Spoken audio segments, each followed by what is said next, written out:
Bonsoir à toutes et tous. Bienvenue dans ce second webinaire, ce deuxième, puisque ce n'est pas le dernier, webinaire co-organisé par Terre de Lutte et plusieurs organisations qui agissent avec et dans les luttes locales et sur plein d'autres questions, notamment de justice sociale et environnementale.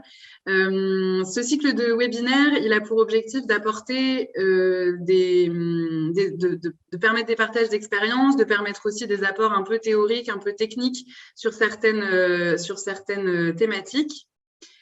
Mais les formats sont assez courts, donc on tient à vous prévenir en amont que ça va être assez dense déjà et que surtout, s'il y a des choses qui vous intéressent et sur lesquelles on n'a pas pu aller assez loin dans cet espace de webinaire, nous, on se tient à votre disposition, donc Terre de Lutte et puis à travers nous, les autres intervenantes de ces webinaires, pour aller plus loin et pour vous accompagner éventuellement par des formations, par des temps d'échange un peu plus ciblés, dans le fait de vous envoyer des contenus, etc., etc. Donc, n'hésitez surtout pas à m'écrire dans le chat, déjà pour vous présenter, éventuellement présenter un petit peu l'organisation dont vous faites partie, si vous en faites partie, si vous avez participé à une lutte locale, si vous avez aussi déjà été dans des situations de subir et de répondre à des menaces et à des attaques sur vos collectifs ou sur vos personnes.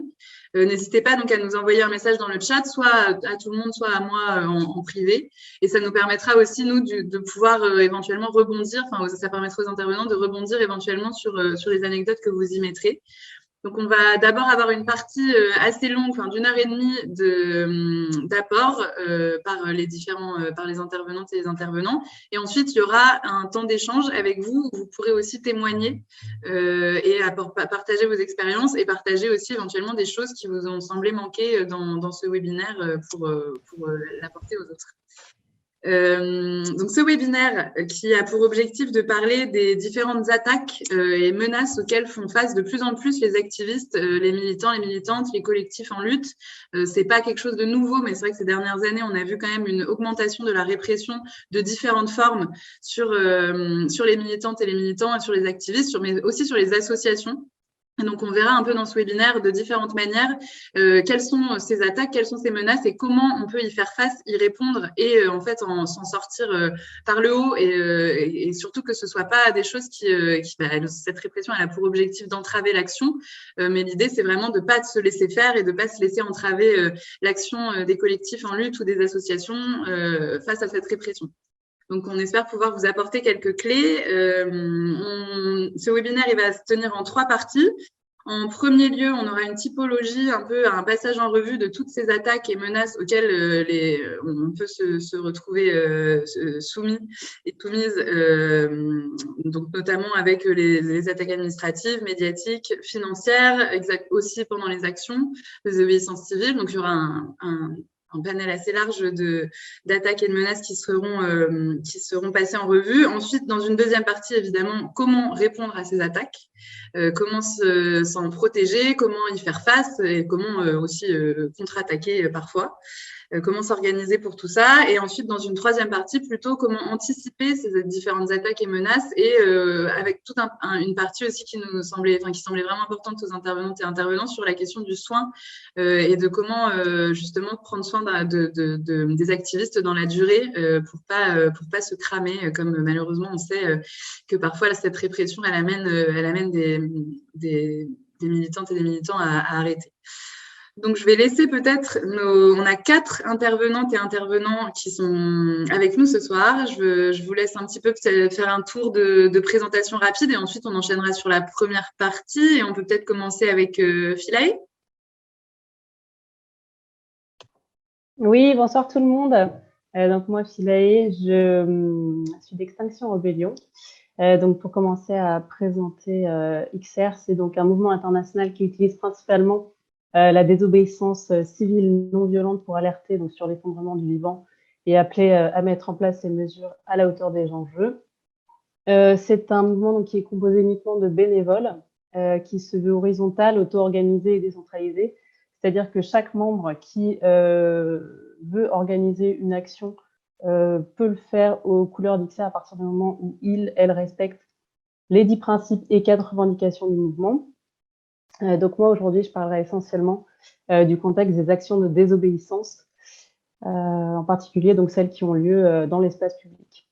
Voilà, pour me présenter personnellement, moi je suis militante pour l'écologie par intermittence, disons depuis une douzaine d'années. Et j'en suis venue à la désobéissance civile en voyant les limites de la sensibilisation et puis constatant que l'État lui-même désobéissait très souvent aux règles qu'il mettait lui-même en place. Donc moi, j'habite actuellement à proximité de Bure. J'ai milité beaucoup sur Bure et habité sur Bure pendant les dernières années, ce qui m'a valu d'ailleurs une partie de l'exposé de ce soir, donc un récit anecdotique de la répression. Et les années avant, j'étais mobilisé dans différentes luttes sociales et environnementales, dont je ne vais pas faire la liste exhaustive maintenant, mais voilà. Je m'appelle Amara Benbach, je suis avocate à Paris et je travaille avec la coordination anti-répression à Paris, donc sur ces questions de lutte contre la répression des mouvements sociaux, que ce soit des actions ou dans le cadre de manifestations. Ça fait 2 ans que je travaille beaucoup sur ces questions-là, donc je pense que l'intérêt de ce que je peux apporter aujourd'hui, c'est sur comment en effet répondre aux attaques policières et judiciaires et comment les anticiper et comment y répondre sur le coup. Voilà. Bonsoir.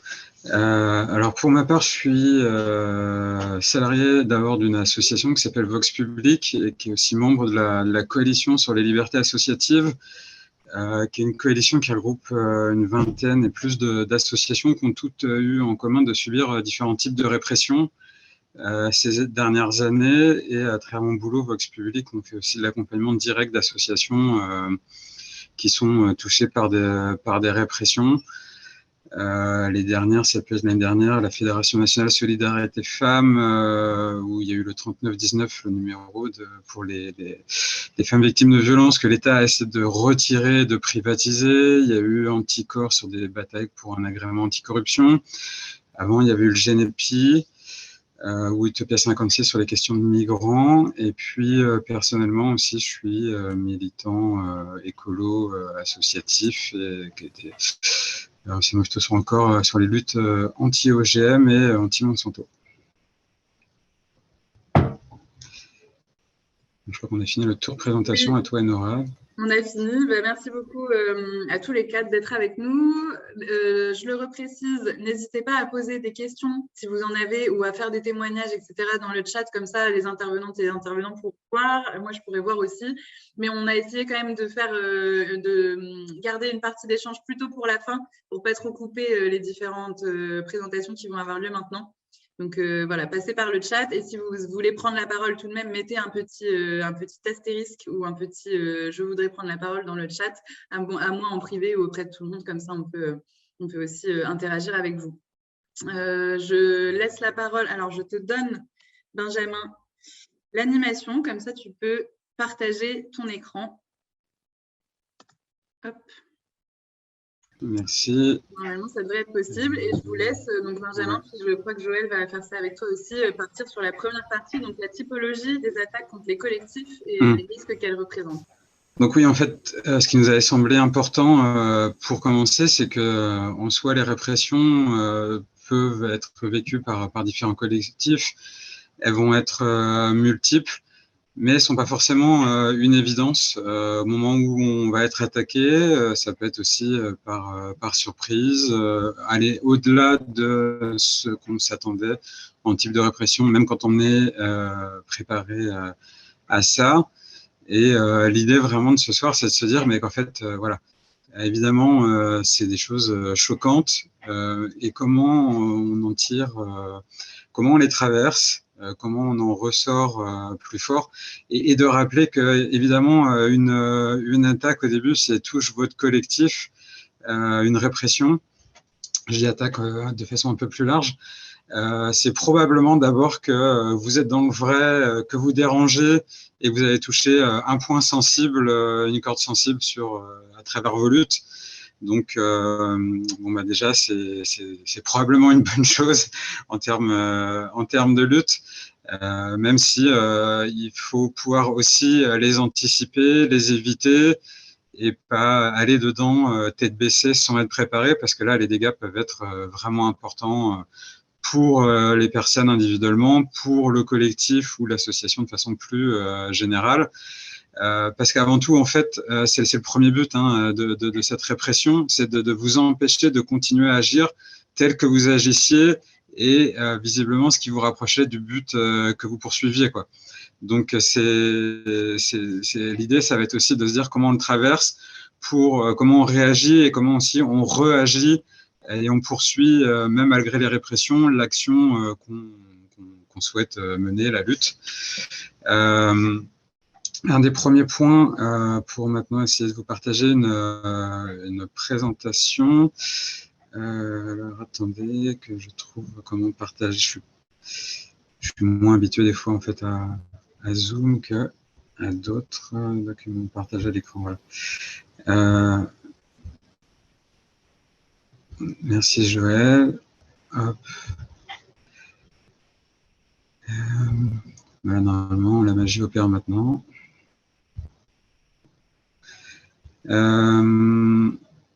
Oui, ça fonctionne. Dans l'idée, voilà. Dans l'idée, en fait, c'est qu'il y a vraiment un arsenal à disposition de ceux qui vont chercher à vous attaquer. Voilà, ils ont différents outils, différentes façons de vous attaquer.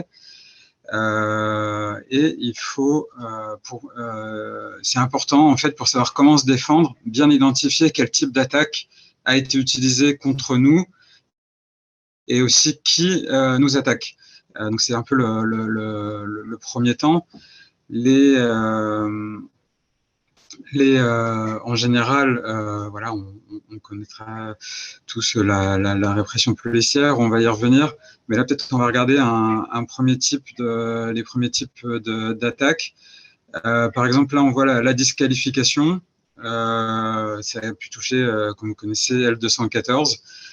Qui va être traité de terroristes, éco-terroristes et autres mots qui peuvent toucher l'ensemble des collectifs, les Khmers verts et autres. En fait, c'est important de pas laisser forcément passer ces attaques, parce qu'on verra qu'à travers des disqualifications publiques, ça peut être dans des articles de presse, des élus locaux, des ministres ou autres, ou sur les réseaux sociaux, qui viennent disqualifier, voire diffamer l'action des militants. Et comme on le voit, si on les assimile à des terroristes, c'est en fait pour préparer derrière l'opinion à une répression de type lutte antiterroriste contre des collectifs et justifier l'usage d'un arsenal législatif ou judiciaire contre les militants. Donc on verra que c'est aussi important de ne pas forcément laisser passer ça. Les entraves financières, matérielles et administratives.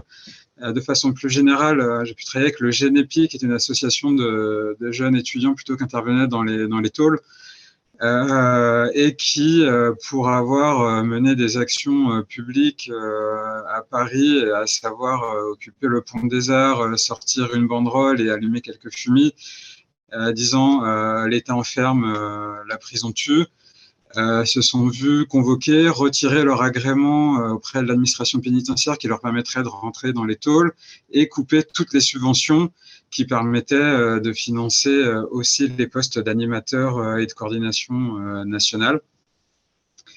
On verra que derrière, il y a eu une bataille pour essayer de rétablir l'équilibre et les choses qui a été plus ou moins gagnée. Les entraves juridiques, donc ça, on a la chance d'avoir Joël et la collègue avocate pour revenir dessus. Mais ça peut être aussi voilà, des interdictions de manifestation ou des poursuites pour participation à des attroupements illégaux non autorisés. On verra bien les qualificatifs précis tout à l'heure. Et les entraves policières. Alors, les entraves policières, ça sera détaillé également par Joël, mais on entend du coup de matraques en manif, les arrestations abusives, les NAS ou aussi les amendes, comme là on a pu l'avoir aussi avec UTP 56, avec qui on a travaillé et pendant le confinement, dont les militants recevaient des amendes abusives, où on a pu voir sur d'autres luttes aussi des gendarmes qui avaient tendance à mettre énormément de PV à des militants où ils se retrouvaient à des réunions avec les pare-brises un peu couverts d'amendes pour le pneu dégonflé, le clignotant, machin et tout ça.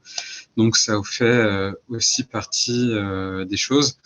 Donc voilà, on essaiera de les garder bien en tête pour les identifier derrière et voir comment y répondre cas par cas. Joël, peut-être que tu voulais venir justement sur un témoignage un peu sur les expériences de Bure qui multiplient un peu les différents cas là qu'on a pu évoquer. Oui, je peux reprendre là-dessus. Donc, Bure, je ne l'ai pas dit dans ma présentation de départ, donc Bure, c'est une lutte contre un projet d'enfouissement de déchets radioactifs, donc à portée nationale. Donc, c'est un des plus grands projets européens à venir de BTP pour enfouir dans 500 km de galeries sous terre des déchets radioactifs les plus radioactifs de France. Donc, c'est comme tout l'ensemble de la lutte antinucléaire,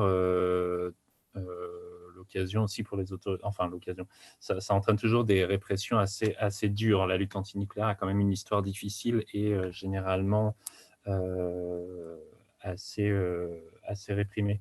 Donc, sur Bure, on a vraiment une mise en place progressive de la répression qui est assez symptomatique et assez intéressante parce que elle montre comment on n'a pas brutalement forcément une répression qui se met en place. On a plusieurs phases qui peuvent intervenir dans le temps. Donc, pour ce qui concerne la lutte de Bure, on a eu par exemple une phase assez d'installation, de lutte relativement tranquille avec évidemment une présence policière. Et c'est seulement à partir du moment où la lutte avait un certain retentissement qu'elle a commencé à avoir une portée nationale que se sont mis en place des dispositifs plus coercitifs. Donc ça a commencé par d'abord augmenter la présence policière. Donc ça, c'est une première phase qui est généralement dans les luttes assez commune, c'est-à-dire d'abord on augmente la présence policière qui fait un peu un espèce de tampon qui protège les zones qui sont potentiellement convoitées par les militants. Et ensuite, à partir du moment où il y a une confrontation qui s'installe peut-être dans la durée, il y a une deuxième phase qui intervient, celle de la surveillance va s'accentuer. Donc, c'est identifier qui sont les personnes les plus impliquées, quels sont les modes d'action, quelle est la quantité des personnes impliquées, quels sont leurs moyens, quelles sont leurs relations aussi avec ce qui vient autour de la lutte, c'est-à-dire leur environnement, un environnement plus large, d'autres luttes, etc. Donc chez nous, ça s'est traduit par un travail de surveillance assez étroit, donc avec notamment des véhicules banalisés, des téléobjectifs, des patrouilles répétées qui quadrillent un peu le territoire progressivement, qui ne vont pas intervenir pendant tout un temps, mais simplement identifier, donc photographier, relever les plaques, savoir qui est qui participe à quoi et avec quelle fréquence en fait. Donc ça, c'est un peu une première phase qui est d'identification. Une fois qu'on a une phase d'identification et qu'il y a un certain nombre de délits répétés ou en tout cas de mobilisation, d'actions qui sont considérées comme des troubles à l'ordre public et qu'il faut réprimer, à ce moment-là, on va rentrer dans une phase beaucoup plus offensive, c'est-à-dire d'intimidation. Donc, ça va potentiellement se circonscrire par les soutiens à la lutte. Donc, d'abord, c'est aller contrôler des gens qui ne sont pas forcément les premiers intéressés, parce que ce n'est pas forcément ce qu'on a comme intérêt, c'est d'abord commencer par contrôler d'autres gens qui sont autour en soutien, recueillir des informations par le biais de ces personnes qui vont plus facilement fournir des informations parlées aussi. Et ensuite, on a une phase où on va recibler, recentrer sur les personnes intéressées. Donc, on va les contrôler pour savoir leurs identités exactes, si on n'arrive pas à savoir qui ils sont. C'est aussi une vexation, c'est-à-dire que le contrôle à répétition va aussi peu à peu restreindre l'action. Et ensuite, on a une phase répressive proprement dite, c'est-à-dire que si vraiment il y a des délits, on va entrer dans une phase de répression. Et donc là, à ce moment-là, on rentre dans les perquisitions, les contrôles, les convocations. Donc ça, c'est la phase où on va commencer c'est une phase d'enquête qui commence. Donc là, il s'agit d'identifier les auteurs, de commencer à recueillir des informations en vue d'une répression à venir. Et je ne veux pas faire trop long, donc je finis sur la dernière phase qui est la judiciarisation. C'est à partir du moment où on a recueilli ces informations par des perquisitions, des fouilles, des contrôles, etc.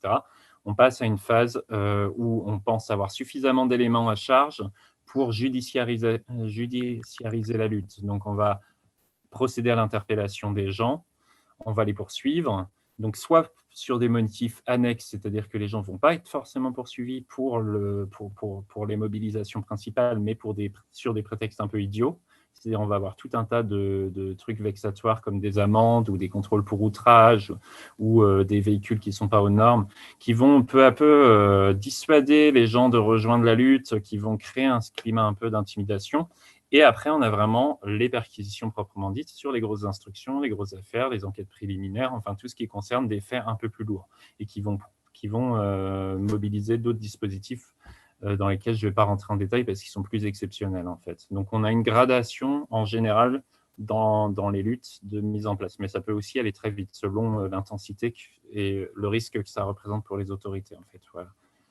Je ne vais pas faire plus long parce qu'on a un format un peu court, donc voilà, je passe. Je ne sais pas si vous voulez compléter là-dessus. Moi, je peux parler de la stratégie de la police vis-à-vis d'Extinction Rebellion. On peut avoir en tête l'action du pont de Sully en 2019 où la police avait généreusement aspergé les militantes de gaz lacrymo. Ça avait été filmé et ça avait fait vraiment un gros bad buzz pour la police et attiré plutôt une vague de sympathie pour le mouvement, de visibilité et un fort sentiment de solidarité aussi entre les militants. Et du coup, la stratégie de la police a plutôt évolué, c'est-à-dire que désormais, lors de grosses actions non violentes dans l'espace public, à Paris, en tout cas, la police a souvent laissé faire, pas faire de vagues, voire invisibiliser le mouvement. Et par exemple, une action l'an dernier, la police était présente mais n'est pas intervenue alors que la manifestation n'était pas déclarée. La mairie a même proposé de déclarer elle-même la manifestation auprès de la préfecture. Alors la particularité, c'était que l'action se déroulait dans un lieu non bloquant, mais voilà, ça montre quand même cette évolution. Et en revanche, la police a davantage attaqué, disons, aux porte-monnaie en distribuant parfois de façon très très large des amendes aux militants pour participation à manifestation donc, non autorisée. Et là, voilà, avec des amendes à 135 € pour des dizaines de rebelles, ça fait très vite, ça chiffre très vite et ça peut largement dissuader le militantisme.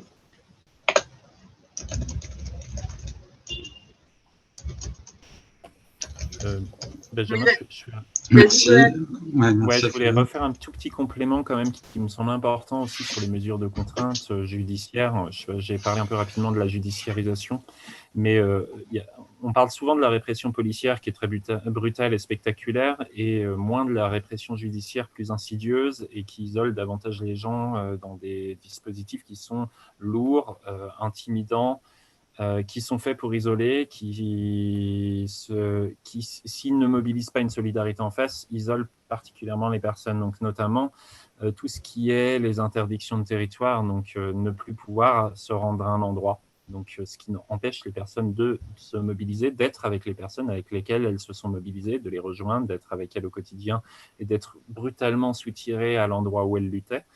Les questions de contrôle judiciaire qui peuvent intégrer les mesures d'éloignement, mais aussi empêcher les gens d'entrer en contact, de discuter entre elles, etc. Donc ça, c'est aussi des contraintes, mais qui sont exceptionnelles, qui sont liées à des instructions.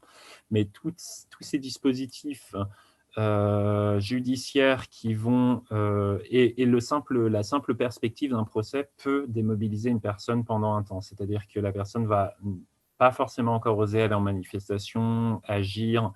Et c'est là que c'est important d'entourer les personnes, de créer des dispositifs d'accompagnement, de soutien pour que les personnes ne soient pas isolées face à ça, ne vivent pas dans la crainte d'une sanction qui viendrait derrière d'un point de vue judiciaire et qui peut arriver parfois 2 ans, 3 ans après si le procès est différé.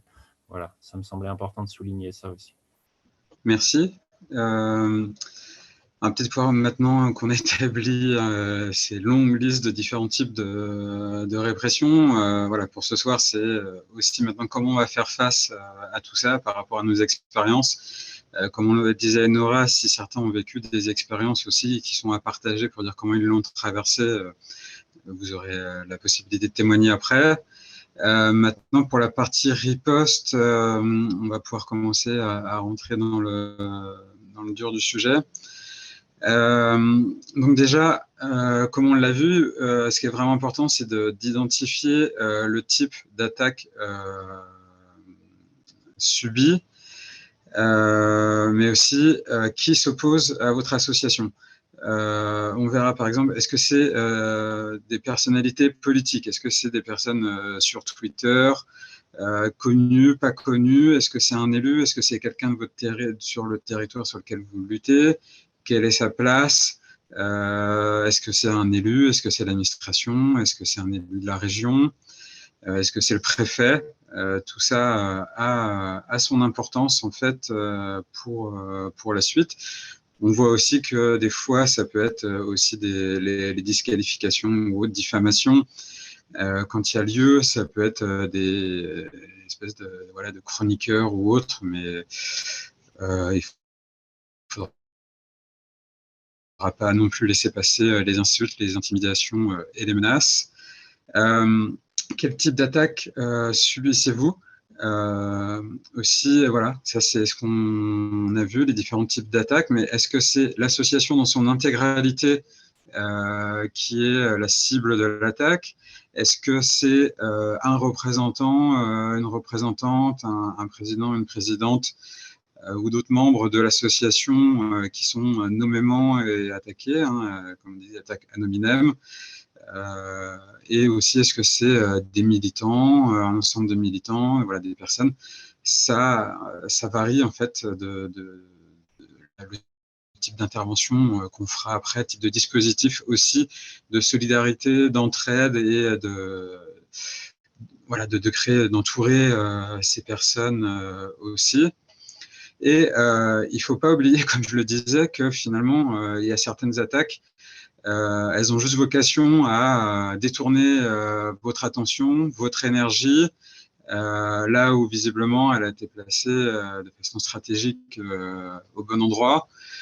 Donc il faut aussi se demander, est-ce que ça vaut le coup selon le degré de gravité de l'attaque et qu'elle soit contraignante ou pas contraignante, le coup de se lancer dedans en y mettant beaucoup d'énergie pour riposter. L'idée étant derrière la riposte, en fait, ce qu'on défend au niveau aussi associatif, c'est un peu basé aussi sur la théorie féministe de ne rien laisser passer, jamais rien laisser passer, pour toujours aussi profiter de chaque attaque pour construire un discours autour sur le développement d'un État répressif, sur les entraves aux libertés associatives qui prennent de plus en plus d'importance, avec derrière le recul des libertés de façon générale. Et évidemment, en profiter pour faire de l'alerte un peu générale vers d'autres personnes moins militantes et les informer aussi de la situation globale de répression dans le pays, pour pas laisser ça trop underground, sous les radars en fait. Et un autre point que je voulais évoquer, c'est qu'en fait, quand vous subissez des attaques, nous, ce qu'on a pu voir dans ce processus-là, c'est qu'il y a aussi deux effets qui peuvent se retrouver chez les militants. En premier lieu, même pour les personnes les plus aguerries, ça peut être la sidération face à la violence de l'attaque subie, hein, que ce soit physique ou morale ou judiciaire. On peut connaître parfois les risques, mais quand on en est directement la cible d'un procès lourd, d'une accusation de terrorisme, ou autre, ça reste assez rare. Mais Bure en témoigne très largement. On peut avoir un effet de sidération assez fort qui nous fige, qui nous tétanise. C'est pas grave. Je crois que ça touche tout le monde. Il faut l'accepter que le temps de conscientiser qu'on est aussi victime peut prendre un peu de temps, peut prendre le temps aussi par la discussion, le dialogue, avec d'autres associations ou autres, on va le voir plus tard. Et l'autre élément aussi, c'est la banalisation des attaques qui se multiplient, où finalement on arrive à en dire c'est une de plus, mais ça peut aussi amener parfois à minimiser ou à produire chez la militante, à travers le discours de banalisation, une minimisation du phénomène qui ne sera pas non plus bénéfique pour la suite, pour aider à faire face. Donc voilà, ça sera des points d'attention qu'on va développer plus tard, notamment avec l'intervention de Philae. Et peut-être d'autres qui seront là pour en parler.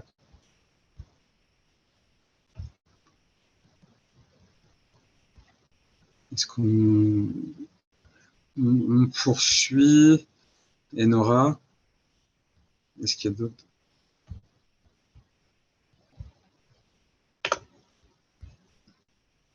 Par rapport au temps. Tu veux qu'on rebondisse au vol? Je peux continuer, ouais, c'était ça effectivement sur voilà, comment. Oui, il y a des points, il fallait juste que je tourne la page. Donc voilà, quel processus mettre en place quand on a fait d'abord cette première étape de conscientisation de l'attaque, d'identification de l'agresseur et du type d'attaque. La première chose en fait à faire, c'est mettre en place ce qu'on appelait une cellule de crise. C'est-à-dire c'est au sein du collectif ou de l'association. Ce qui peut être délétère, c'est que on sait qu'on est attaqué, mais on ne sait pas qui se charge au sein de l'association de répondre à ça. Alors ça peut créer des effets de déstabilisation, de discussion interne et de peur qui se généralisent à l'ensemble.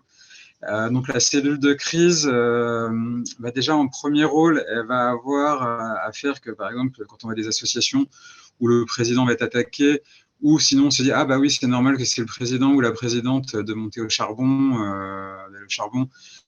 Pour ça, non. En fait, il faut se mettre en mode défense collective. Ça passe par créer justement une cellule qui va réunir plusieurs personnes, qui va se répartir les différentes tâches qu'il y aura besoin. Peut-être que certains vont s'occuper d'aller chercher un avocat, d'autres vont s'occuper de la communication, d'autres vont s'occuper de la discussion avec le reste du collectif, de faire circuler les informations, de répondre aux inquiétudes de façon générale qui peuvent se présenter pour les autres militants. Et ça a vraiment un côté rassurant pour l'ensemble de la structure de bien pouvoir identifier qui fait quoi. Le deuxième temps, c'est de prendre le temps d'avant de se relancer dans une bataille, de réfléchir à ses besoins collectivement en fonction du type d'attaque. Il y aura différents besoins qui vont se créer. Donc, par exemple, le besoin, est-ce que c'est un besoin juridique si c'est des militants qui sont poursuivis en justice ou simplement des personnes qui sont mises en garde à vue et il y aurait besoin de leur envoyer des avocats pour les accompagner dans ce moment-là. Peut se poser directement derrière aussi la question… Benjamin ? Oui. En parlant d'avocate, il y a Anna qui a demandé à intervenir, peut-être pour rebondir sur… tu veux rebondir sur ce qui a été dit ou tu veux attendre le point suivant, Anna ? Pardon, je cherchais mon micro. Non, je peux attendre le point suivant. C'était juste, en effet, pour rebondir sur la mise en place de défense collective au niveau juridique, mais je peux attendre la fin de ce que tu disais, Benjamin. Ça marche. Bon, Benjamin, super, on te laissera, on a prévu.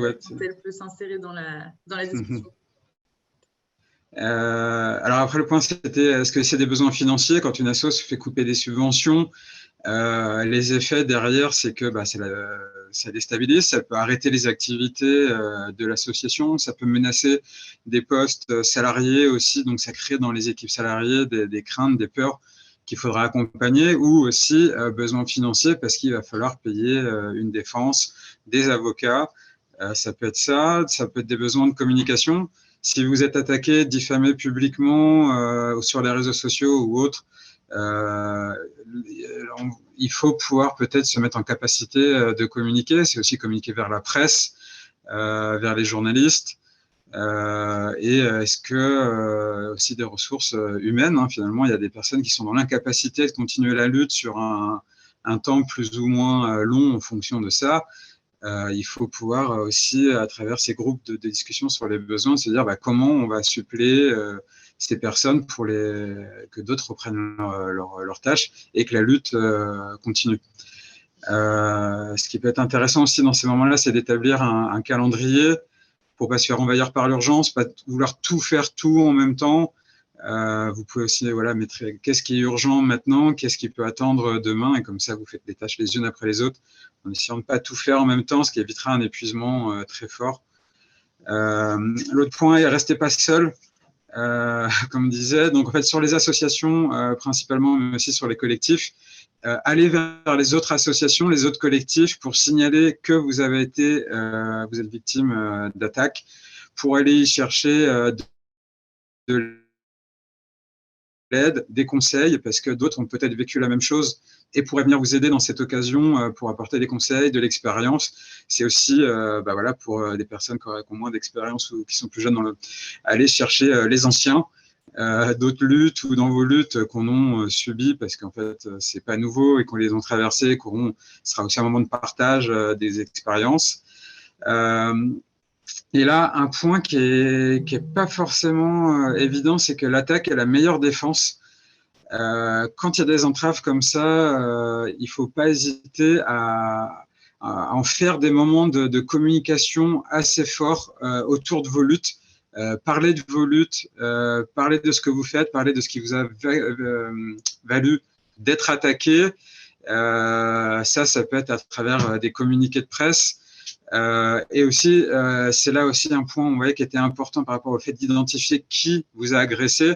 Dans toute cette communication, d'aller faire ce qu'on appelle aussi du shaming en anglais, c'est vraiment de pointer tel préfet, tel commissaire, responsable local, tel élu, et justement d'appeler les copains pour aller l'afficher et lui mettre la pression. Vous verrez que sur certains élus, ils assument très peu des propos, parfois comme ça. Ils vont se retirer ou on les verra plus pendant quelques temps. Donc, ça peut permettre d'abord de créer un élan de solidarité et de rééquilibrer le rapport de force. Ce point-là, s'organiser la solidarité, la résilience, on y reviendra probablement plus tard. Je sais qu'il y a une amie Marie-Laure qui est là pour en parler. Philae aussi reviendra dessus, sur justement comment militer sur la durée, comment aussi faire face aux aspects psychologiques de ces attaques. Donc voilà, un peu pour ce tour de comment se mettre en disposition. Là, on va peut-être voir comment faire face aux répressions policières et judiciaires avec les prochaines interventions.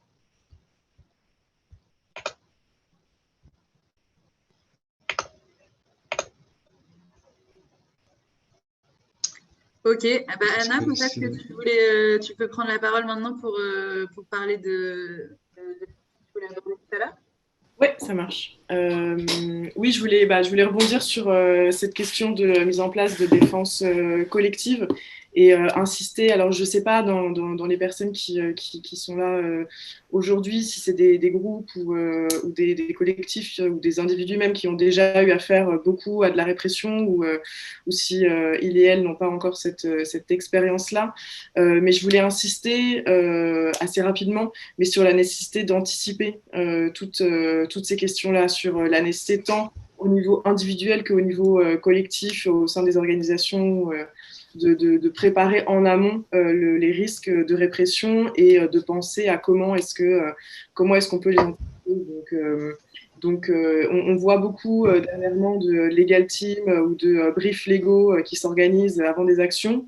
Et j'ai le sentiment que ça peut être des choses qui sont faites de manière très ponctuelle, sans avoir beaucoup de recul et sans anticiper suffisamment ces questions-là. Et c'est un peu une problématique qu'on peut identifier et sur laquelle je voudrais revenir sur la nécessité de peut-être avoir des militants et des militantes qui sans se spécialiser sur les questions juridiques, mais qui qui les aurait un petit peu plus en tête et qui mettrait en place des partenariats avec éventuellement des avocats, ou en tout cas qui seraient des références sur ces questions-là, et la nécessité d'anticiper une défense collective et donc politique en se basant sur des principes qui sont importants et qui doivent être réfléchis peut-être au-delà du simple brief légal.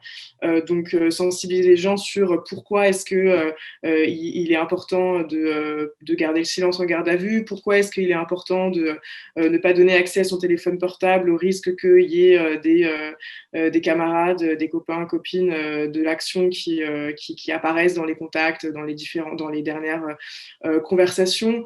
Pourquoi est-ce qu'on parle de principes politiques en défense collective de non-dissociation? Qu'est-ce que c'est que la non-dissociation? Pourquoi est-ce qu'on pointerait pas pourquoi est-ce qu'il ne faut pas pointer des personnes comme étant elles violentes, elles non violentes, et du coup ce qui introduit d'emblée dans la défense une dissociation qui est compliquée derrière. C'est compliqué derrière de se battre contre ça. La nécessité d'anticiper les frais juridiques, en effet, parce que ça, c'est quelque chose qui peut être très lourd à porter pour des individus. Alors, tout le monde ne va pas se retrouver forcément en garde à vue, tout le monde ne va pas forcément être poursuivi devant le tribunal, et c'est important collectivement de réfléchir à ces questions-là en mettant en place des caisses de solidarité pour que, au final, la pression financière aussi soit prise en charge de manière collective. Donc, je pense que c'est important d'anticiper toutes ces questions-là réellement, parce que lorsqu'on est pris dans le flot de la répression qui peut être extrêmement violente, tant sur le plan individuel que sur le plan collectif, il ne faut pas être dans un état de sidération, et je pense qu'on est plus efficace quand on a pu anticiper tout ça et qu'on est assez au clair sur les principes de défense collective et donc politique.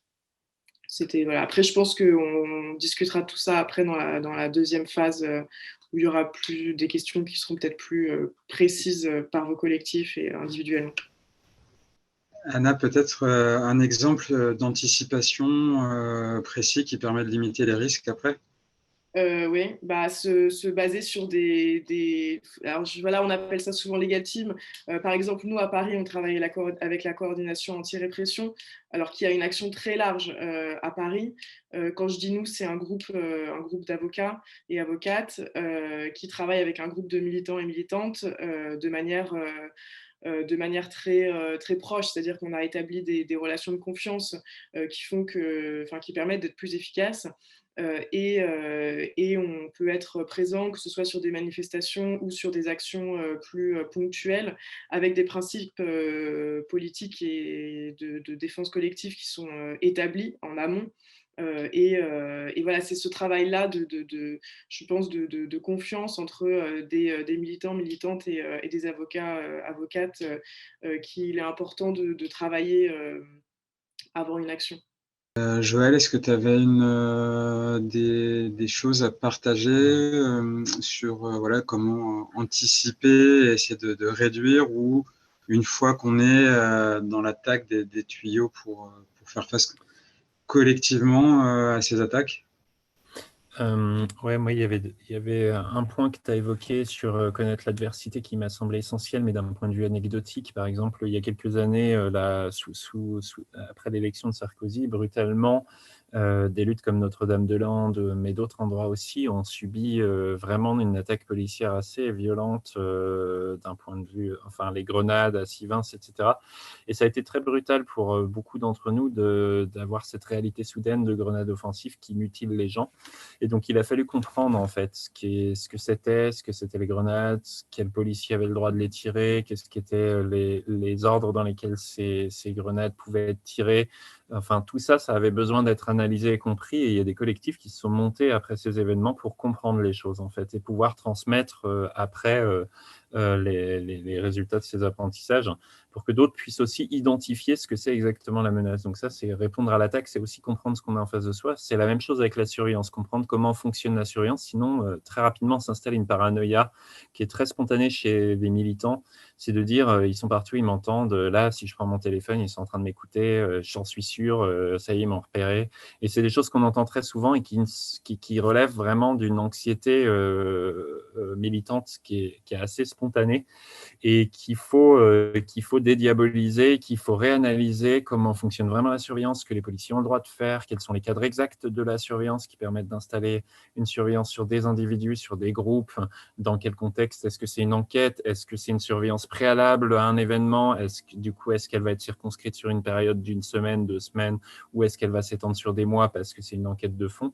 Enfin, tout ça, c'est des choses qu'il faut, et quel type de renseignement ça suppose aussi derrière, quel fichier ça alimente aussi, comment fonctionnent les fichiers de renseignement, les fichiers de police.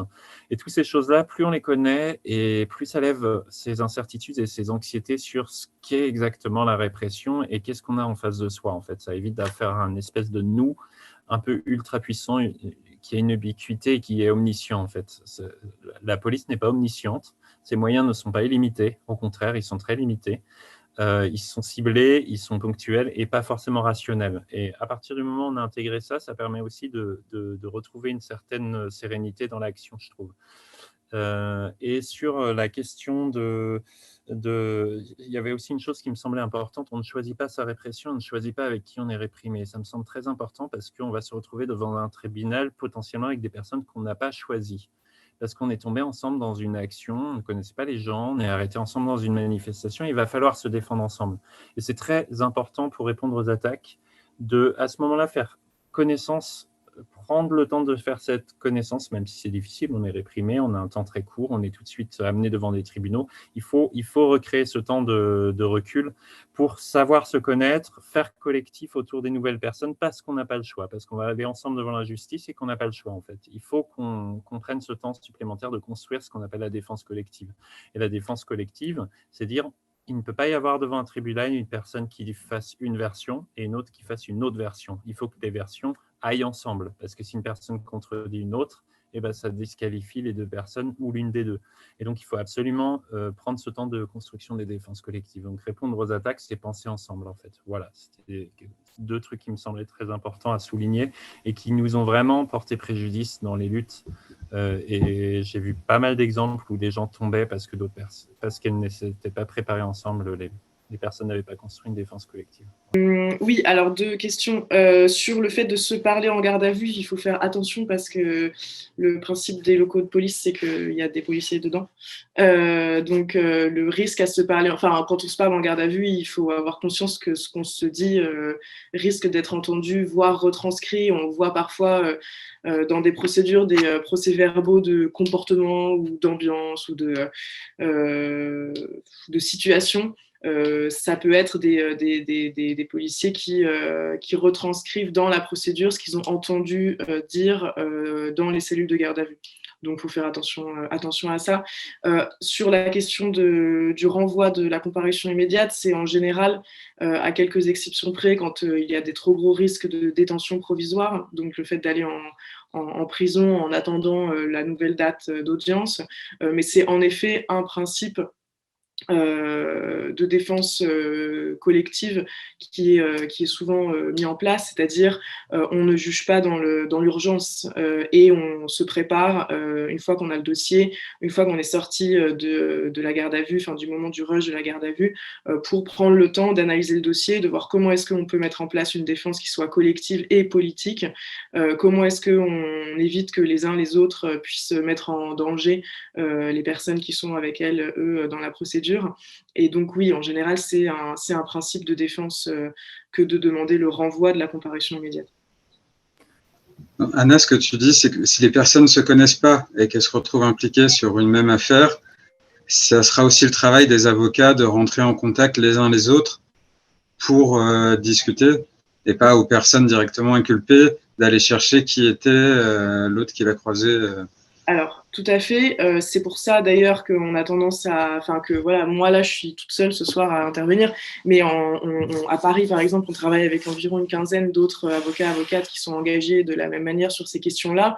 et que c'est en général confortable dans un dossier, lorsqu'il y a plusieurs prévenus, plusieurs personnes qui vont être jugées, de pouvoir mettre en place une stratégie de défense collective, donc avec des avocats, avocates qui répondent aux mêmes principes et qui ont la même sensibilité politique de mise en place d'une stratégie de défense collective. Donc, en effet, les avocats, avocates peuvent faire le lien entre elle et eux, d'autant que parfois il y a des interdictions de contact qui sont prononcées à l'encontre des prévenus, donc ce qui rend la mise en place d'une stratégie de défense collective un peu plus complexe.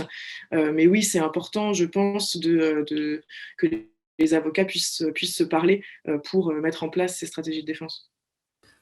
Je peux juste faire un complément très court sur ce que vient de dire Anna. Sur la défense collective, c'est vraiment un truc tripartite en fait. Il y a les inculpés, les avocats, avocates et les soutiens. Et donc ces trois entités-là peuvent ensemble interagir pour construire une défense collective. On n'a pas toujours ces trois entités présentes, en sachant que la plus élémentaire, c'est les inculpés. Donc potentiellement, les inculpés dans une défense libre ont la possibilité de ne se défendre que par eux-mêmes. Du coup, là, on est vraiment les inculpés tout seuls, qui pourraient très bien construire une défense collective tout seul. Après, s'ajoute le cercle des avocats-avocates et puis le cercle des soutiens, qui est souvent essentiel pour faire ce rôle tampon, d'interaction, d'aller-retour, qui ont plus de recul, qui ont cette espèce qui ne sont pas impliqués subjectivement et qui peuvent créer le cadre propice à élaborer une défense collective.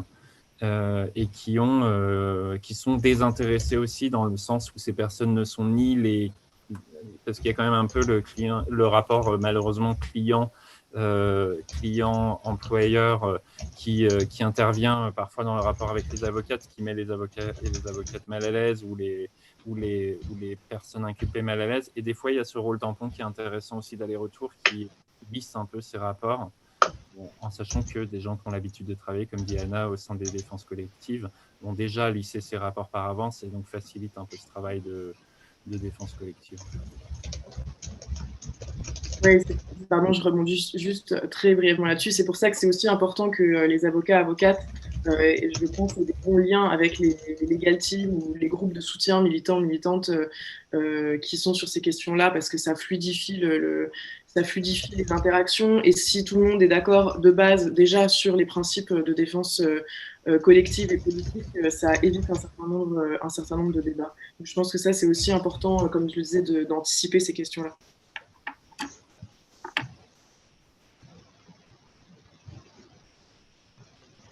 Merci beaucoup pour vos interventions, c'est hyper riche. De fait, on a pris un peu de retard sur le planning, mais allons-y parce que c'est important de pouvoir justement avoir tous ces partages aussi d'expérience.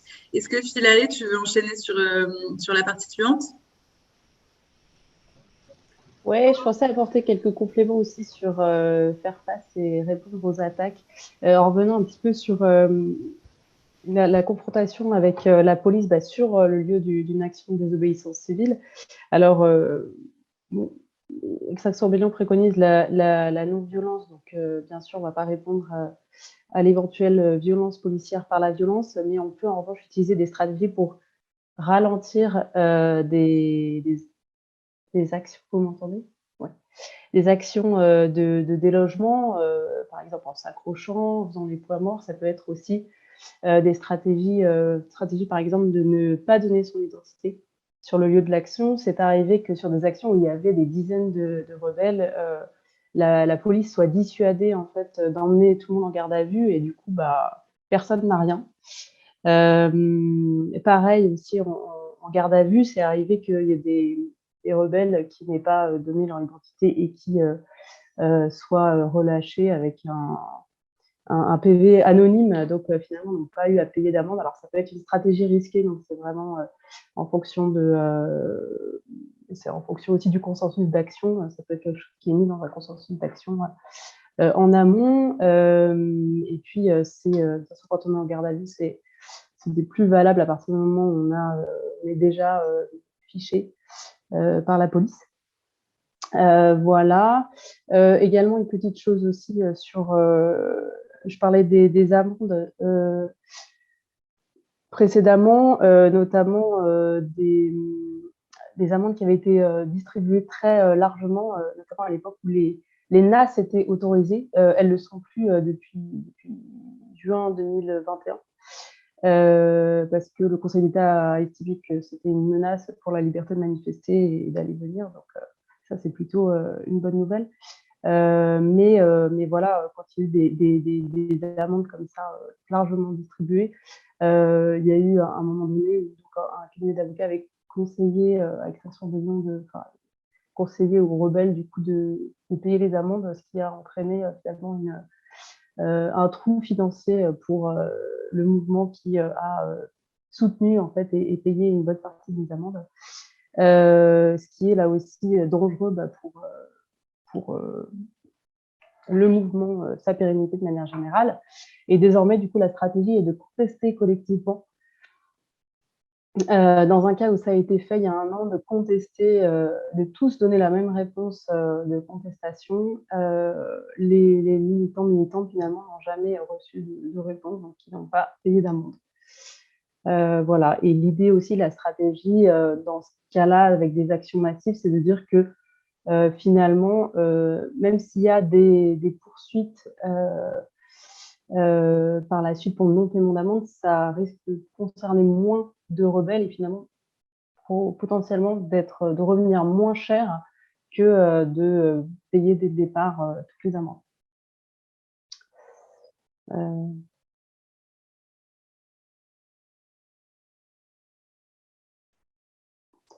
Voilà. On peut passer du coup à la 3e partie. Oui, allons-y. Oui, c'est ça, Philae, ouais. Ouais. Comment justement, en amont, on prépare des actions pour minimiser les risques? Oui, c'est ça. Anticiper les risques, prévenir les attaques. Alors déjà, Extinction Rebellion a une stratégie qui est de rester un collectif. C'est-à-dire sachant que sont des actions de désobéissance qui vont être menées, eh bien, Extinction Rebellion a une association qui est liée, qui est vraiment une toute petite association avec très très peu de militants, qui va juste servir effectivement à récolter des dons, à payer des amendes, etc. Et du coup, on limite au maximum la surface d'accroche à la répression administrative, typiquement. Pareil, il n'y a pas de dirigeants. L'idée, comme disait Anna, c'est de limiter l'identification de responsables. Anticiper les risques, donc en amont d'une action, c'est notamment aussi, comme tu disais, se renseigner sur les risques. Alors, il n'est pas nécessaire déjà que tout le monde prenne des risques. On peut tout à fait participer à une action en prenant aucun risque, notamment si on ne peut pas aller en garde à vue, ou si on est aussi une personne étrangère, puisqu'il y a, comme disait Joël, aussi un risque de devoir quitter le territoire. Alors, ça vaut aussi en interne, tu pourras préciser. Mais voilà, on peut ne prendre aucun risque, par exemple en étant base arrière, communication, ou en relayant l'accent sur les réseaux sociaux, ou base arrière juridique, par exemple, un rôle de centraliser les informations en cas d'arrestation. Et pareil, on peut être sur un lieu d'action et prendre des risques assez faibles, de médiateur, médiatrice, par exemple, ou ange gardien. Mais voilà, c'est important, effectivement, en s'engageant dans une action, de savoir à quoi on s'expose au maximum, quel est le type d'infraction qu'on commet, quelles sont les sanctions maximales et quelles sont les sanctions qui sont généralement pratiquées.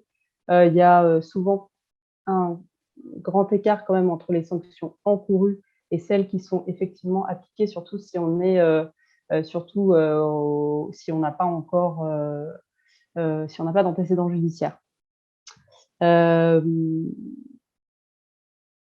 Voilà.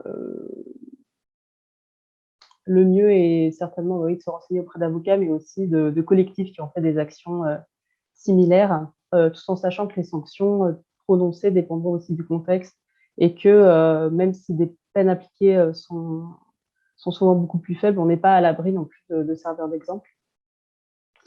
Deuxième chose aussi, pour anticiper les risques, ça va être très important donc de définir un cadre d'action qui va délimiter le périmètre des actions menées sous la bannière de votre collectif, de votre association ce jour-là. Les participants s'engagent à le respecter, à s'y conformer quand ils ou elles prennent part à l'action. Donc, on va indiquer ce qu'on va faire, ce qu'on a le droit de faire, ce qu'on a le droit d'apporter, ce qu'on choisit de faire aussi en cas d'arrivée des forces de l'ordre.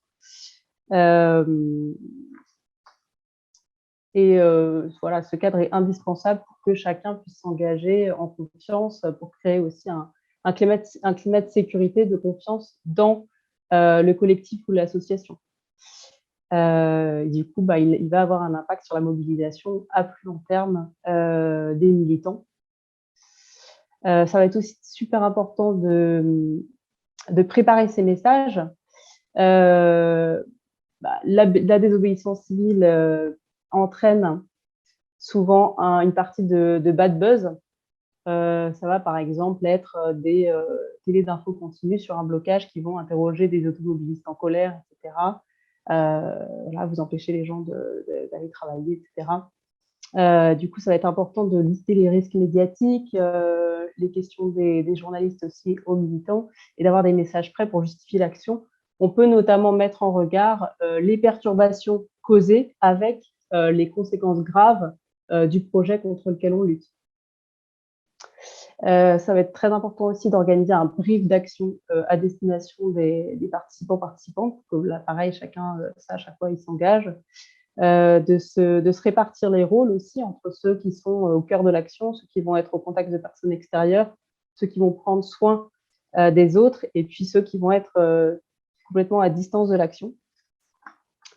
Je pourrais détailler les différents rôles des actions si nécessaire.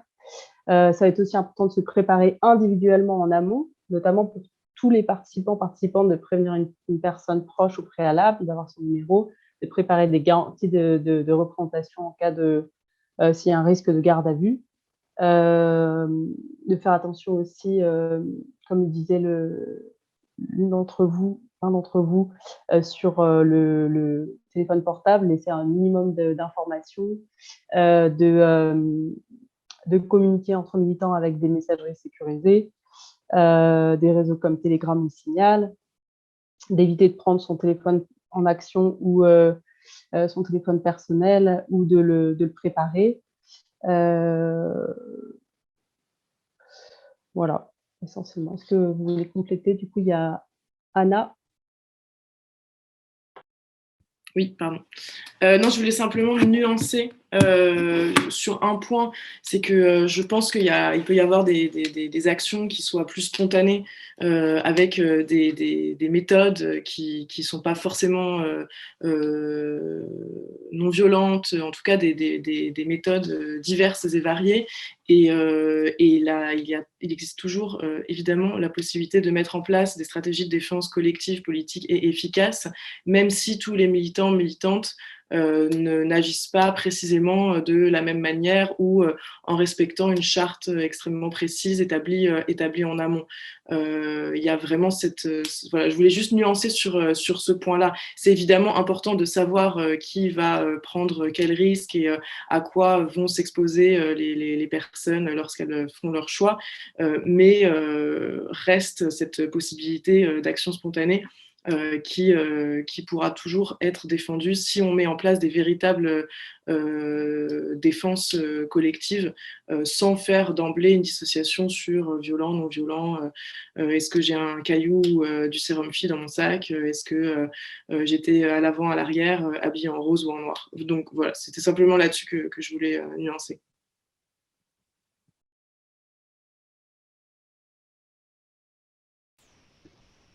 Philae, tu voulais reprendre la parole? Philae, tu peux reprendre. Oui. Alors, juste pour compléter là-dessus, effectivement, il peut y avoir diverses tactiques au sein d'une même action. Juste tout ce qu'on a pu constater, c'est que s'il y a des actions qui sont qui sont de dégradation, par exemple, c'est important que les autres militants, militantes qui participent à l'action soient au courant qu'il va y avoir ce type d'action. Ça a pu créer pas mal le bazar, en fait, au sein du mouvement, quand les militants n'étaient pas au courant que des dégradations, par exemple, allaient être commises. Voilà. Et du coup, je pense qu'il y a des moyens aussi de prévenir ça. Voilà. Peut-être, Philette, tu avais dit, Ouais. insister sur plusieurs rôles. Et notamment, voilà, il y a des pratiques assez intéressantes chez XR, à mon sens, sur le soin, l'intégration des personnes et sur peut-être l'après-action aussi. Là, tu disais avant, donc avant, pendant et après l'action, comment on matérialise un peu ces pratiques de soins. Ouais. Prendre soin des militants, ça va être effectivement en amont de l'action. Je pense que l'anticipation des risques, c'est vraiment la meilleure manière de prendre soin des militants. Mais effectivement, pendant l'action, il peut y avoir plusieurs instances qui peuvent remplir ce besoin, que ce soit des anges gardiens, donc qui vont s'assurer du bien-être des rebelles au cœur de l'action. On a aussi ce qu'on appelle des bulles volantes qui vont conduire les rebelles à la bulle de soins, des rebelles qui auraient besoin de sortir de l'action. Une bulle de soins qui va être un espace hors de l'action à proximité pour accueillir ces rebelles, et puis des bulles régénératrices qui vont permettre la prise en charge des rebelles qui veulent quitter l'action. Cette bulle qui va être plus éloignée de l'action et où on va pouvoir se retrouver, se réconforter avec des boissons chaudes à manger, des personnes pour échanger aussi, pour nous écouter. Il y a aussi donc sur l'action ce qu'on appelle des street medics qui vont être formés au premier secours. On va avoir une trousse de secours et soigner les rebelles s'il y a besoin. En cas de plaie, de gaz lacrymo, de choc, etc. On peut aussi avoir sur l'action des observateurs, observatrices légaux qui vont, en marge de l'action, observer un groupe, une activité en particulier et éventuellement prendre des notes sur l'interaction avec la police. Ça peut servir pour plus tard. Voilà, sachant que le nombre de rôles donc, va varier en fonction de l'action. Ah oui, ce qui va aussi être intéressant, ça va être s'il y a eu des personnes parties en garde à vue, d'avoir ce qu'on appelle des gave-up, donc pour accueillir les rebelles à la sortie de garde à vue.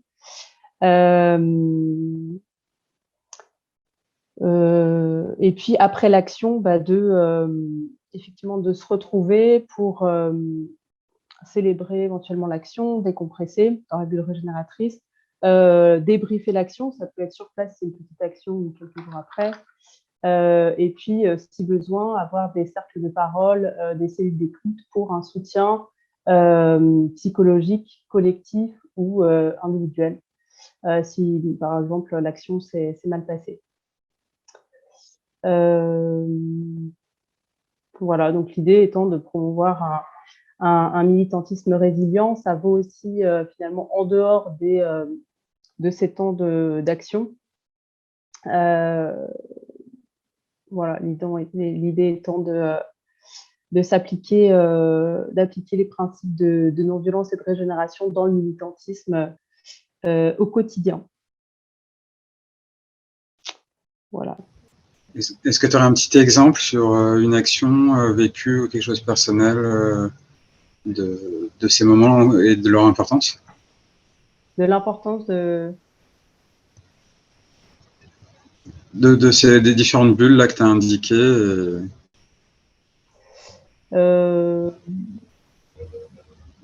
Non, là pas particulièrement. Merci beaucoup, Philaël. Est-ce que, Joël, tu voulais compléter un peu aussi, peut-être en revenant notamment sur les cadres de défense collective ou d'autres formes un peu de soins? Ouais, moi, il y avait un truc qui me semblait très important. On a souvent des petits flyers qui sont un exercice un peu complexe pour les gens qui tentent de trouver comment réduire en A5 l'ensemble des conseils à donner avant une action, avant une mobilisation. Donc, on se casse toujours la tête à tout faire rentrer dans un A5 que malheureusement, une grande partie des personnes ne lisent pas. Donc déjà lire ce A5. Et ensuite, si vous avez le courage de lire le A5 x 4 qu'on fait généralement en plus, qui est un peu plus long, qui est la version plus élaborée et qui a aussi besoin d'être lu. Et si vraiment vous voulez aller plus loin, il y a des trucs super qui ont été faits, des longs manuels, que ce soit un bouquin face à la justice, face à la police qui détaille ça sur beaucoup de pages, le guide de la magistrature. Il y en a plein de versions différentes. Solidaire, je crois, a fait aussi sur la répression syndicale. Enfin, et Benjamin aussi a son guide dont on a aperçu des morceaux. Donc, il y a beaucoup de guides comme ça qui existent et il faut vraiment prendre le temps de les lire parce que ça, c'est essentiel. Une fois qu'on est en garde à vue, malheureusement, on n'a plus accès à ces guides et c'est un peu trop tard, en fait. Donc, il faut les lire. Et ensuite, il y a quand même un truc, c'est s'appuyer sur les structures existantes et ne pas s'improviser sur des questions de soutien légal. Ça me semble hyper important parce que ça découle aussi d'une expérience, d'une habitude. Il y a des militants et militantes qui ont été réprimés ou qui sont proches de gens réprimés, qui ont pris l'habitude de s'approprier ces questions, qui ont fondé des groupes de soutien, des caisses de défense collective, quel que soit le nom, qui font des legal teams. C'est faire confiance à ces cadres-là et ne pas vouloir forcément les multiplier, mais prendre contact avec ces cadres-là en amont, s'assurer éventuellement qu'ils puissent faire un soutien et ne pas s'improviser sur ces questions-là. Ça me semble vraiment essentiel parce que c'est la justice, on ne s'y reprend pas à deux fois, en fait. Si on se gourre, les conséquences peuvent être particulièrement graves. Donc ça me semble un truc très important. Et voilà. Et sur la défense collective, il y a aussi des choses qui ont été écrites sur la défense collective qui sont très intéressantes, parce que la défense collective a une histoire, elle est née avec la militance des années 70, notamment 60, 70, sur les mouvements en Algérie, sur les luttes armées ou les luttes environnementales des années 70-80. Et il y a toute une tradition de défense du militantisme qui est très intéressante à s'approprier et qui a fait l'objet de pas mal d'écrits. Donc, je pense que c'est aussi une littérature qui vaut le coup qu'on s'y attarde. Voilà. Pour moi, c'était un peu ça que je voulais dire. Parce que il y a une longue histoire aussi de militants qu'on fait face à la justice dans des cadres d'exception qui parfois ont été très graves, comme la Cour de sûreté de l'État qui a existé longtemps pour spécifiquement les militants et qui a mis des peines très lourdes. Et il y a des enseignements qui ont été tirés de ces expériences des militants des années 70-80 qui méritent vraiment qu'on s'y replonge. Voilà, j'avais envie de refaire un petit aparté historique.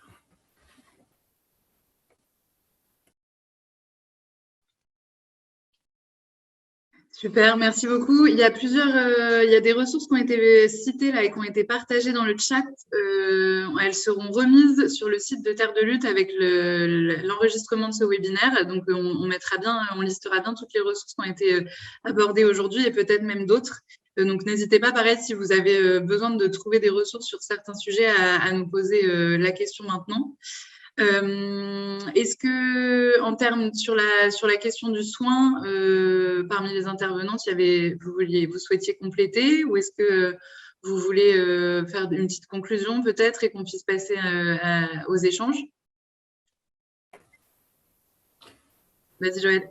Ouais, sur le soin, je pense qu'il y a vraiment une nécessité à considérer que les plus mal placés pour se défendre, pour élaborer leur défense, sont potentiellement les personnes qui sont inculpées, parce que ces personnes-là font face à la répression, subissent des choses en termes de pression interne, de l'environnement, de leur engagement, qui vont potentiellement pas les porter à être les plus adéquats pour imaginer leur défense. Donc, il faut vraiment entourer les personnes dans les cadres de répression, c'est vraiment essentiel, parce que c'est un rôle démobilisateur primordial, et souvent la répression sur des temps longs a davantage un rôle démobilisateur que vraiment premier sur la coercition. C'est plus un rôle politique de démobilisation qu'un rôle premier de coercition ou de sanction, en fait. Et donc, il faut toujours l'avoir en tête et construire les cadres d'accompagnement sur la durée, parce que si vous continuez à militer demain, vos amis réprimés, eux, ils restent figés dans leur répression et ils vont potentiellement être figés dans un événement qui a eu lieu 4, 5, 6 ans, 7 ans avant, dont potentiellement une partie du militantisme ne se souvient plus au bout de 7 ans. Donc, c'est vraiment intégrer ça, qu'il y a des personnes qui restent figées dans le temps à l'instant T où la justice les a interpellées, où la police les a interpellées, la justice les a sanctionnés, les a condamnés. Donc vraiment, gardez ça en tête. Voilà. Ça me semble important pour le soin de partir des gens qui sont réprimés.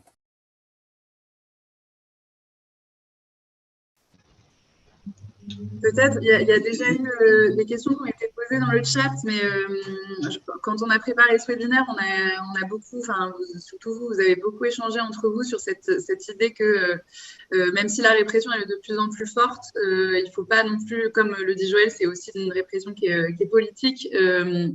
Et donc, qu'il ne faut pas la laisser prendre trop de place, même si c'est normal de s'y préparer et d'y faire face dans notre activisme. Est-ce que peut-être vous avez un mot à ajouter un peu les unes les autres sur cette question-là avant qu'on passe aux questions et sur le fait que quand on est préparé et quand on sait se protéger, on est capable quand même de faire face à cette répression de manière efficace? Moi, de ce que j'ai vu du niveau associatif, ce qui est vraiment primordial, c'est réussir aussi à se dire que quand une association elle est attaquée,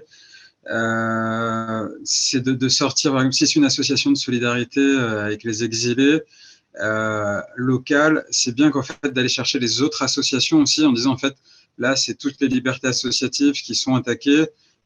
Et de faire des fronts communs un peu plus larges avec des discours revendicatifs aussi forts dans ces moments-là.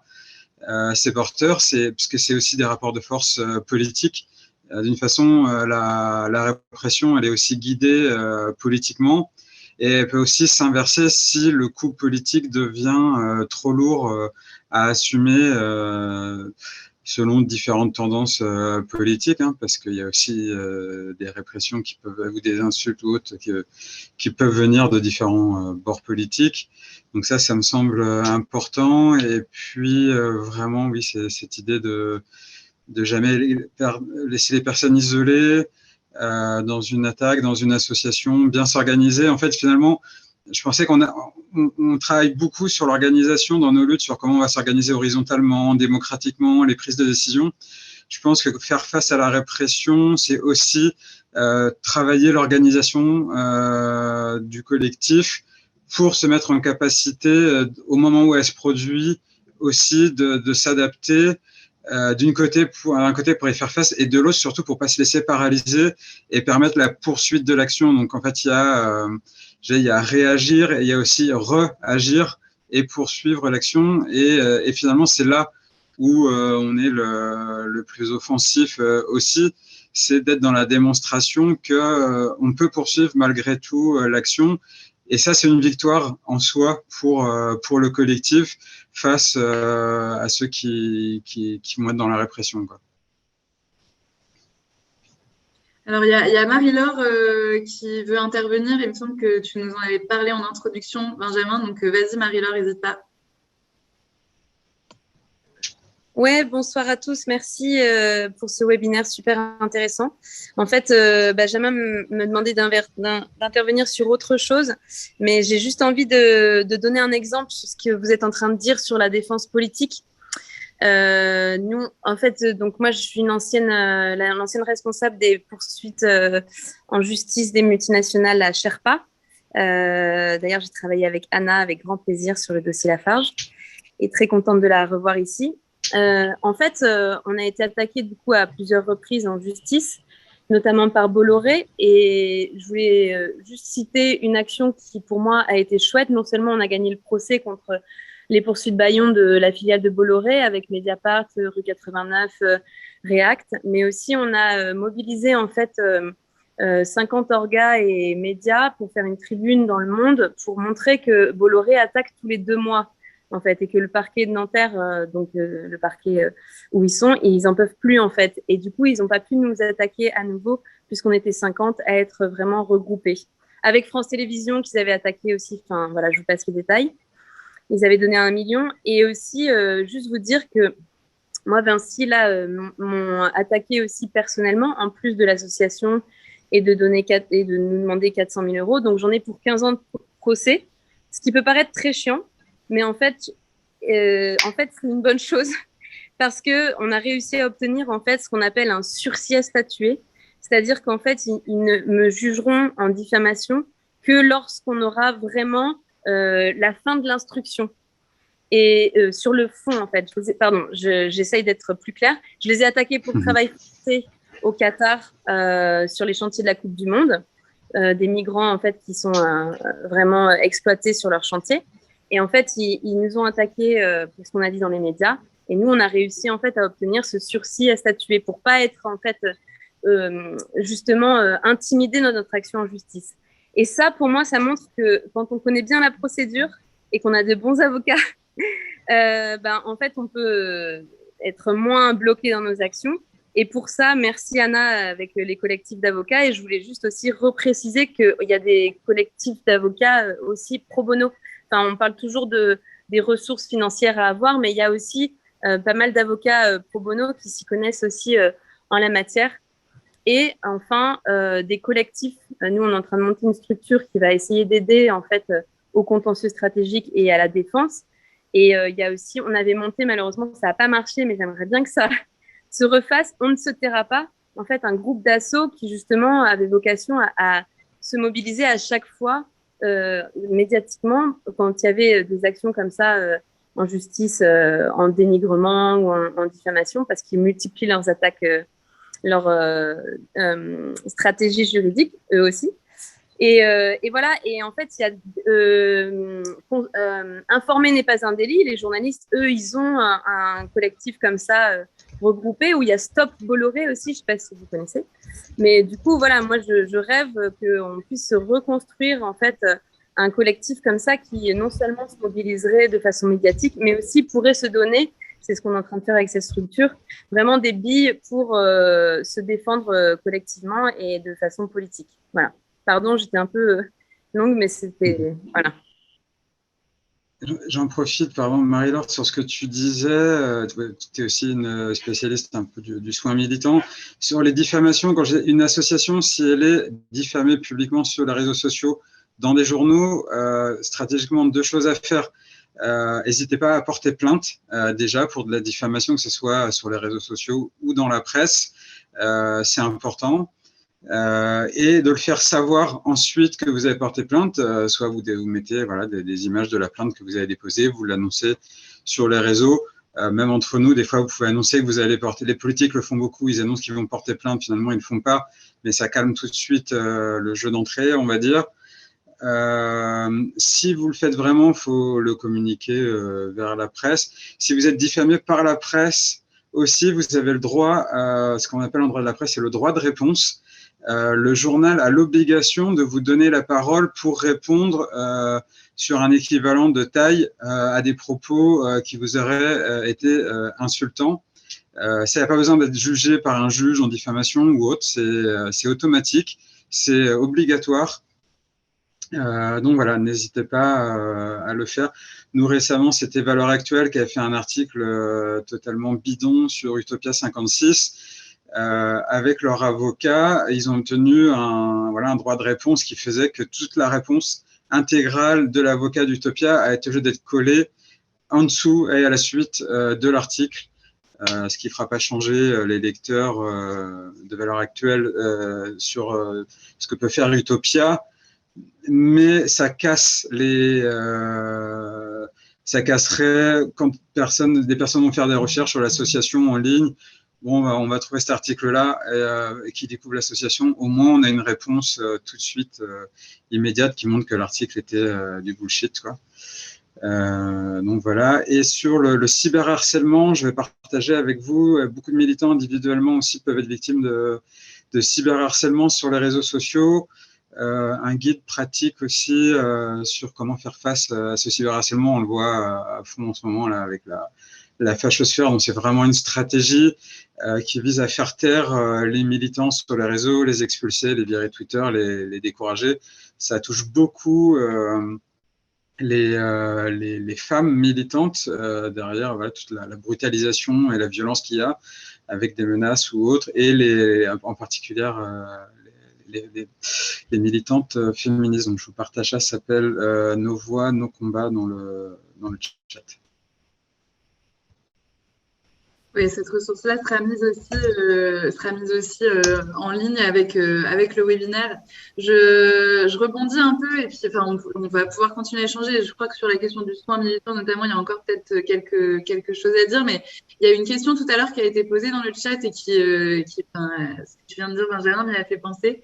Alors, tu parlais de la fachosphère en ligne. On sait qu'il y a aussi une montée de la violence d'extrême droite et de néofascistes pas en ligne, en vrai. Et il y avait une question dans le chat tout à l'heure qui m'a été envoyée sur notamment les lieux collectifs, les lieux d'occupation, les lieux identifiés politiquement, qui sont de plus en plus, en fait, qui voient une espèce de pression des groupes fascistes monter petit à petit par des collages d'affiches, d'autocollants, de menaces verbales, etc. Et qui, en fait, commence à se poser la question alors ça dépasse un peu le cadre de notre webinaire, mais je me disais que peut-être il y avait des personnes ici qui avaient des expériences par rapport à ça, de comment en fait on peut se protéger quand on voit qu'on commence à subir des attaques et des menaces un petit peu de collectifs, enfin de personnes, de collectifs violents. Voilà, je ne sais pas s'il y a des réponses qui vous viennent ou des partages d'expériences. Il faut appeler la police, non?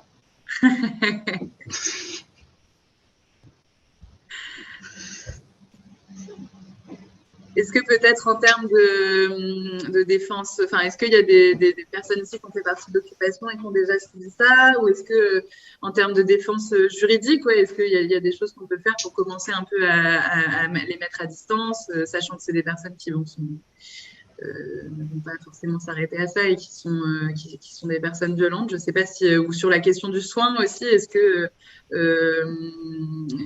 y a des, enfin, voilà, est-ce que vous avez déjà été confronté à ce type d'attaque et est-ce qu'il y a des espaces de soins dans lesquels on peut aussi s'en réparer dans un collectif?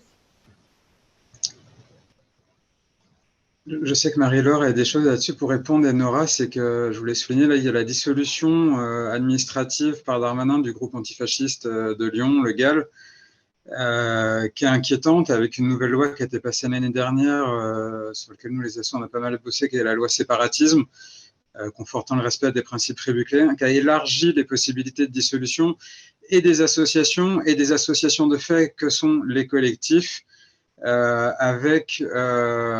élargissant notamment aux violences faites aux personnes et aux biens, aussi à des manifestations, appel à des manifestations violentes.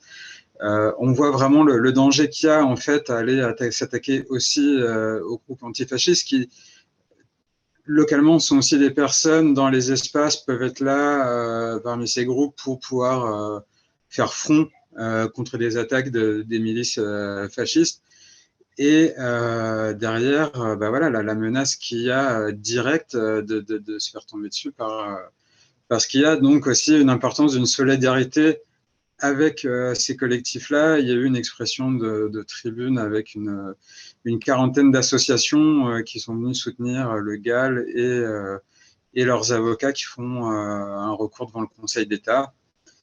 Et voilà, d'avoir des solidarités, une fois de plus, intercollectifs, interassociatifs qui sont importantes dans des moments comme ça, quoi. Sur le soin, Marie-Laure, tu avais un autre collectif au-delà de tes activités de juriste sur le soin. Est-ce que tu voulais en parler et qui se montrera un peu, qui sera une boîte à outils et un peu de transmission justement de savoir-faire vers divers collectifs de méthodes sur le soin? Oui, merci beaucoup. C'est un collectif qu'on a formé avec plusieurs personnes, dont des militants aussi qui étaient à Bure et actuellement à Greenpeace. Enfin, voilà, on est un peu de partout et on a créé une structure qui s'appelle Métamorphose avec un S pour faire du soin un vrai programme politique en fait dans nos luttes. Ce qu'on disait déjà dans notre bouquin avec Fred Amiel, là, le néolibéralisme va-t-il mourir et comment faire pour que ça aille plus vite, c'est que bien sûr l'épuisement militant, ça fait des dégâts sur les individus, mais aussi sur le mouvement social dans son ensemble, puisque ça permet pas de le pérenniser. Et du coup, l'idée, c'est de voir ça aussi comme quelque chose d'extrêmement politique. Et pour ça, en fait, vous avez déjà cité des choses trop intéressantes de cercle de parole, de cellules, enfin, comment vous faites à XR. Là, nous, ce qu'on a commencé à proposer, c'est en fait un gros état des lieux avec vraiment des gens de aussi bien des grosses assos que des groupuscules féministes ou plus grassroots pour voir en fait justement que c'est un problème commun et politique et comment on peut faire collectivement face à ça. Donc, si vous êtes intéressé, il y aura une deuxième en fait grande réunion prochainement en visio. Et puis après, avec Organisez-vous, je ne sais pas si vous connaissez une autre asso, on va faire une journée en fait aussi là, en présentiel, c'est trop bizarre ce mot, mais voilà, sur le soin. Voilà, l'idée, c'est pour moi aussi, ce que je dis dans cette conf gesticulée, c'est de décloisonner en fait nos mondes, mettre de l'artistique, du spirituel, de l'émotionnel dans le politique et mettre dans le politique de l'artistique, de l'émotionnel. Vous avez compris. En gros, décloisonner les mondes. Désolée, je suis fatiguée, je suis en formation. Et faire en sorte que, du coup, chez les militants, on ne se dise plus de toute façon, la thérapie ou le développement personnel, c'est un truc de bobo qui pense qu'à soi et ce n'est pas une analyse systémique. Mais que, justement, on puisse faire, en fait, des prises de soins collectives. Et pour ça, voilà, moi, j'ai pas mal de ressources que j'aime, comme le travail qui relie, des ateliers en fait, où on peut exprimer son désespoir pour le monde ensemble pour retrouver en fait de la joie militante. Voilà, il y a aussi des ressources que vous connaissez peut-être, des livres Joie militante ou justement comment s'organiser. L'idée, c'est voilà, de créer des ressources ensemble pour pas seulement être dans la parole pour réparer les traumas, mais aussi dans le corps, la danse et d'autres formes de réunions collectives qui font du bien. Voilà. Et juste Ulex Projects, mais ça, Benjamin, il connaît. On va envoyer en fait 25 militants justement se faire former à Ulex Projects, où vous pouvez regarder. Et c'est l'idée, c'est pas seulement de la réparation, là dont je vous ai parlé des traumas, mais bien sûr aussi la prévention. Mais ça, vous l'avez beaucoup nommé, quoi. Identifier quand on est en train de reproduire malgré nous des oppressions et comment faire pour en sortir. Bonne soirée, merci beaucoup. Je reste à l'écoute. Merci beaucoup, Marie-Laure. Joël, quand on préparait, je me rappelle d'un témoignage là, que j'ai pu évoquer, mais sur des attitudes peut-être comme ça aussi à déconstruire, militantes, où on peut banaliser une répression masquée auprès des copains et des copines, l'impact que ça peut avoir ou avoir eu sur nous. Est-ce que tu te souviens de ces discussions-là? Tu veux revenir dessus? Ouais, c'est vrai que moi, ce que j'ai souvent vu, il y a une espèce de mythification du militantisme, et particulièrement chez des plus jeunes militants qui vont avoir besoin de montrer un peu ce qui a été vécu, les premières cicatrices, enfin ce truc un peu. Et c'est un peu une culture virile du militantisme qui est potentiellement nocive aussi pour des personnes qui ont vraiment vécu des choses plus dures. Et les gens vont se raconter leur garde à vue avec une certaine légèreté, moi et toi, etc. Et potentiellement, il y a des personnes qui ont vécu des choses beaucoup plus dures et qui ne vont pas avoir la place de l'exprimer, pas d'espace pour décrire d'autres réalités, qui ont à différents niveaux subi la répression. Et parfois, ça peut être deux personnes qui ont été dans la même cellule et vécu potentiellement la même chose en termes d'événements, mais qui ne l'ont intérieurement pas du tout vécu de la même manière. Et c'est vraiment essentiel de laisser la place à l'autre sur son vécu et de ne pas imposer ses vécus aux autres sur la façon dont on a vécu les choses. Donc ça me semblait un truc essentiel. Et après, il y a le diagnostic, c'est-à-dire qu'il y a aussi soit un réflexe de surprotection des autres, c'est-à-dire d'avoir tendance à pathologiser l'autre en disant oula, ce que tu as vécu, tu dois avoir des traumas, etc. Et donc, à force, la personne, elle finit par se dire ah oui, j'ai des traumas, dis donc, elle va les créer ou elle va les chercher. Il faut faire attention aussi avec ce truc de diagnostic, de ne pas poser sur l'autre ce qu'on pense qu'il peut avoir subi, en fait, et de laisser à l'autre la parole et de déterminer lui-même ou elle-même ce qui est vraiment la réalité de la répression pour elle ou lui. Et dans des trucs de groupe ou dans des trucs un peu de... Il faut faire attention que le groupe ne crée pas une recherche individuelle ensuite du trauma que chaque personne pense ou peut avoir. Enfin, c'est un truc qui existe dans la traumatologie, sur les crises, sur les attentats, etc., que parfois les cellules de crise ont créé chez les gens le trauma a posteriori, parce que la personne se l'est finalement créé, alors que sur le moment, elle ne l'a pas si mal vécu, mais le fait qu'on l'entoure autant, qu'on la surprotège, va déclencher ça. Et moi, j'ai vu ça dans le militantisme avec une personne qui a été lourdement blessée par une grenade il y a quelques années, un bon ami. Et son entourage, là, après, surprotégé, ne voulait pas qu'il aille en manif, était tout le temps inquiet envers lui, le regardait tout le temps pour savoir où il était. Et ça, c'est des réflexes de surprotection que les autres créent autour d'une personne et qui l'insécurisent elle-même et ne lui permettent, et potentiellement la démobilisent d'une autre façon. Et pas parce qu'elle se sent oppressée par la répression, mais parce que son entourage l'oppresse à son tour, en fait. Et donc ça, c'est un peu des différentes choses sur lesquelles il faut avoir des vigilances et avoir une subtilité et des nuances dans l'analyse des situations de répression, je pense. Voilà.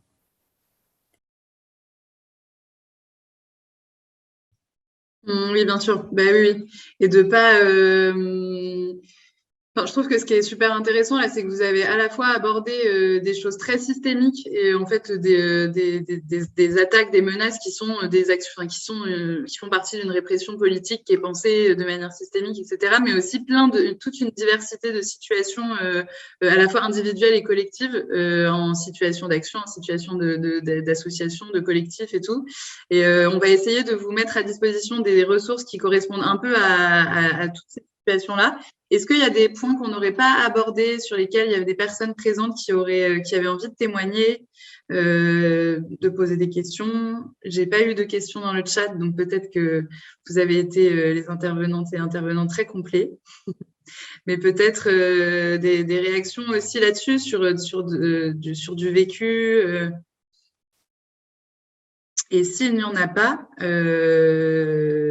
peut-être des mots de conclusion de la part des intervenantes et intervenants sur ce moment qu'on vient de partager, sur ce que ça vous a évoqué aussi de préparer ce webinaire, sur la situation qu'on vit, de cette répression qui augmente et qui potentiellement dans les 5 années à venir ne s'avère pas facilitante pour les activistes, mais pour autant, il y a une capacité de résistance qui est aussi, qui grandit énormément, et tous les collectifs en lutte qu'on rencontre, en tout cas, commencent ou se sont déjà posé ces questions ou sont déjà très avancés sur ces questions-là.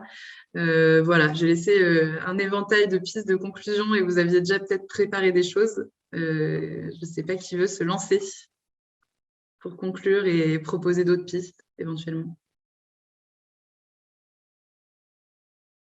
Vas-y, Philae. Oui, déjà, dire que effectivement, il y a une inflation des cas de répression, mais il faut voir aussi qu'il y a surtout une inflation des luttes, en fait. Et donc, mécaniquement, ça engendre proportionnellement une augmentation des cas de répression, des récits qu'il peut y avoir. Moi, ce qui me donne vraiment de l'espoir, c'est de voir à quel point on s'organise. Et à ce titre, je te remercie beaucoup, Enora et Terre de Lutte, d'organiser ce type de webinaire. Voilà, n'oublions pas que c'est vrai que parfois ces attaques peuvent être très déstabilisantes, mais il y a aussi de nombreux cas où finalement les projets contre lesquels on lutte sont annulés ou sont considérés comme justement illégaux. Et donc, n'oublions pas la légitimité de nos actions. Je vais compléter, c'est qu'effectivement, il y a des victoires, hein, et il faut vraiment garder ça à l'horizon. Elles sont nombreuses. autant que les collectifs se multiplient.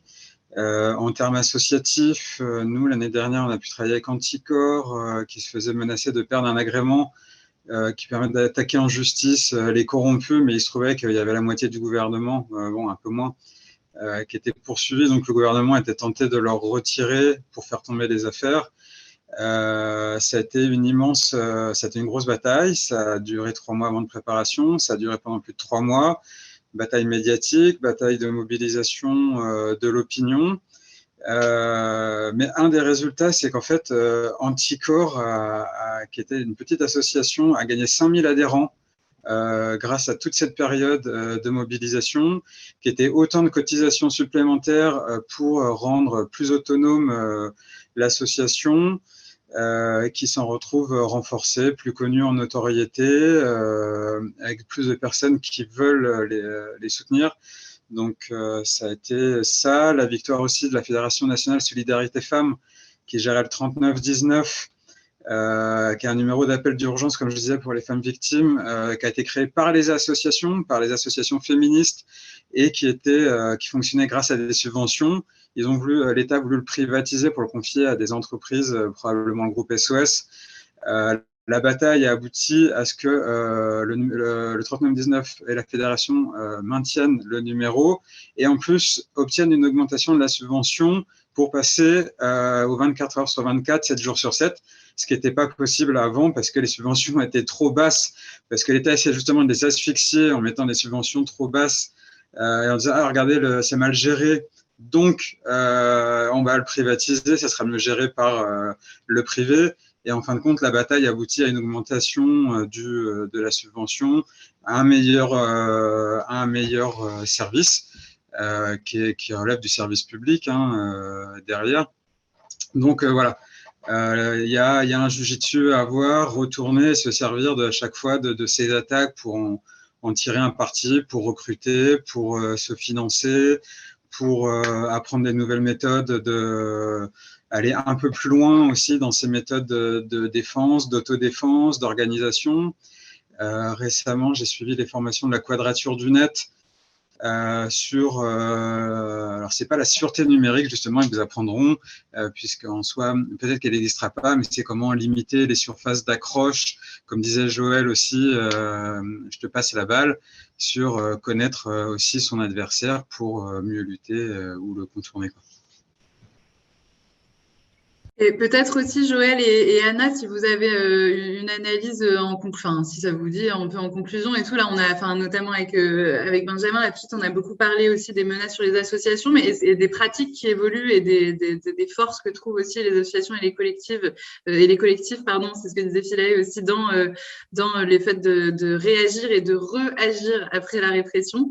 Est-ce que dans les comportements et les pratiques des activistes plus individuels, notamment face à la répression juridique, etc., vous qui avez une expérience sur ces questions-là, vous voyez des évolutions, vous voyez des choses qui changent, qui se renforcent, des potentielles choses à renforcer. Voilà, je ne sais pas si c'est des choses que vous voulez inclure dans vos conclusions ou plutôt rebondir sur d'autres choses qui ont été dites avant, mais je vous passe la balle aussi, Anna et Joël, dans l'ordre que vous le souhaitez.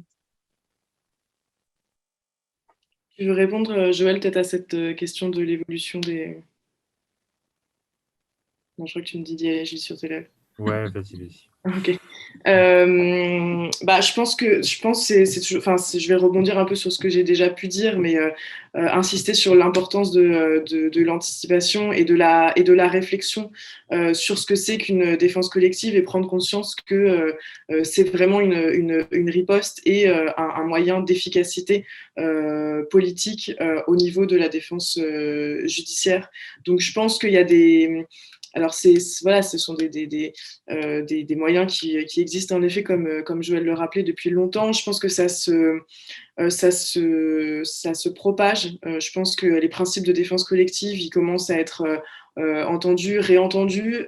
Néanmoins, j'insiste sur la nécessité de se poser et de réfléchir à pourquoi est-ce qu'ils existent, pourquoi est-ce qu'ils sont efficaces, pour qu'ils soient vraiment ancrés. C'est pas juste pour être un super militant, une super militante qu'on garde le silence en garde à vue. C'est parce qu'en fait, ça a un impact sur la défense de manière plus large et sur qu'est-ce qu'on entend par une défense collective. Donc, penser ça et avoir des liens de confiance au sein des collectifs, au sein des legal teams et avec des avocats, avocates qui mettent en place ce travail-là aussi sur du long terme.